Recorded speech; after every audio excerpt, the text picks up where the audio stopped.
Hush. Hush. I don't want you to make any sound. None at all. If you do, you will spoil this moment. This is not a time for noise of any kind. Yes, I admit, I normally like you to be making some sound, whether it is your words of admiration, your scream of terror, your murmurs of delight, your shouted anger, or moans of passion. All the noises which you make for me are welcomed, so long as you coat them with your compliant feelings. I do not care for bare comment, neutral and anodyne. That does nothing for me, and could even harm me. But you won't do that to me, will you? You do not want to harm me ever, do you? You're not like that. Your kind are not like that. You care, and you love, and you give. No, stay silent. You have no need to speak. Just lie there. Be still. I want to allow my eyes to roam over your naked form as you lie there, next to me, exposed, vulnerable. I know you are looking at my eyes. I can sense it. My gaze is not meeting yours at the moment, as I am allowing my eyes to move slowly across you. I regard your toes, pointing upwards, bare and free of varnish. You rarely apply such gloss to them, but you do ensure that they are clean, cut, and presentable. I know you can see me looking at them. I know you are wondering whether I am going to lure my wonderful mouth to them and suck them or bite them. I'm not going to do either of those things, but you are uncertain. I can tell that you are, because the apprehension is flowing from you, and I am drinking that in. That tiny shudder you just gave was not from the cool air that permeates this twilight space. No, that was indicative of the apprehension which has taken hold of you. I know that you are stood at a fork in your mind. I know what you will be thinking. I know, because I make you think this way. Why else would I do it? I do it for control. I control everything about you. I have to do that. You stand at that fork wondering whether I will lead you down the line to explosive pleasure or down the dark road towards hurt and pain. You have no idea which it will be, because as you have come to learn these last few months, I am capable of both. Should you feel excited? Should you feel nervous? Which is it to be? Hush now. Do not speak. Oh, I know that you want to speak. You cannot help yourself. You want to ask. Always the questioning, isn't it? Ask, question, query, challenge, and so forth. But not now. You want the answer. But you're not getting that answer. Not yet. I make a gentle shushing sound. It is a noise of reassurance, that which I have seen the doting mother make to the newborn offspring. Or am I making the noise of patronizing chastisement, treating you like a child? You don't know. How I revel in your confusion, although you don't see this. I know that you are looking at my face, desperately looking for some kind of clue, some hint, some acknowledgement of what is going on in my delinquent mind. You are denied. My face is frozen, mouth set straight, brow neither raised or furrowed, eyebrows unyielding, and then there are my eyes. You cannot see yourself any more in them. I have stopped that for the time being. Usually, you get to see exactly what you want to see in them, whether it is the appearance of joy, the appearance of hope, the appearance of love, the appearance of passion, excitement, intrigue, and so much more.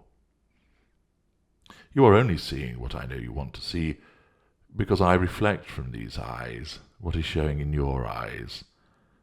You do not look upon me, you look upon yourself. Yet, that has changed tonight. Now, two impenetrable black orbs are all that you can see. The place where you usually lose yourself has become lost to you. You will find no succor for you there. You will find no reassurance or indication of what it is about to happen. That is hidden from you. You make to issue a further sound, and a slow shake of my head halts you. My fingers trace the red wheal on your thigh, the pads of two of my fingers running either side of this mark. Another shudder, and I can sense you are desperate to speak. But hush, my dear, hush, my love, this is not the time for speaking. I know you will wonder why my fingers trace this mark. Am I soothing you, or am I reflecting on its origin? You've no idea, have you? I allow my fingers to move upwards across the tender flesh of your thigh. Is it now that it will happen, or will I wait? You lift your left thigh in anticipation, and I continue to allow my fingers to drift northwards. I hear your intake of breath, and know that again you are making so as to speak. My hand leaves your thigh, and I place one finger against your lips, the gesture clear and unmistakable. The moment where you might have broken the silence passes, and I wait and wait a while longer before I move my finger away. Your body beside me is ramrod straight as you are unable to relax, every nerve ending alert and bracing itself for whatever comes next, whatever that might be. The outside of my hand brushes your soft cheek, your impressive complexion noticeable even this half light. A cheek that sometimes glows red from the consequences of my endeavours. Is it the glow of shame which will coat your cheek? Is it the surge of a passionate flush that will linger there, or something else? Now I look at your eyes, and this is when I begin to derive the true benefit from this enforced silence. My eyes convey nothing, yours tell me everything. They flit back and forth, scrutinizing my face for some kind of signal, some kind of sign. I am not transmitting tonight. I am only set to receive, and receive I do, as I drink in the earnest anxiety flooding from your eyes. You signal to me my control over you. You give me the fuel that I crave. I see the attempt to mollify me, as you allow those beautiful, expressive eyes to reach out to me. I see the look of apprehension cut through the attempt as the nervousness returns. You are obedient now. Remaining silent, my repeated exhortations, soft and low, for you to remain silent, have now been heeded. Now you are trying to speak to me using your eyes, and you are doing so magnificently. The lack of noise, the absence of speech, now makes the emotions in your eyes 100 times more intense. I absorb those feelings which flood from your eyes. I drink them in, consuming them for my own benefit. This is why the silence works so well. Complete control of you as you lie there, still unmoving on the bed, slight and occasional tremble from your limbs as you wait in conflicting anticipation for what may come. What will it be this time? How will I deal with you? There can be no spoken protestation, no elucidated request for confirmation, only this continuing silence, punctuated from time to time by my hushing you. My eyes remain locked on yours as my left hand once again begins to glide about your body, the lightest of touches, which glides from throat to breast and to stomach. Back and forth moves my hand like some wizard commencing the gesticulations for his spell casting. My spell is already working as you remain frozen, barely daring to move, only allowing your chest to rise, with your breathing and your eyes to dart left and right, still probing, still seeking those answers.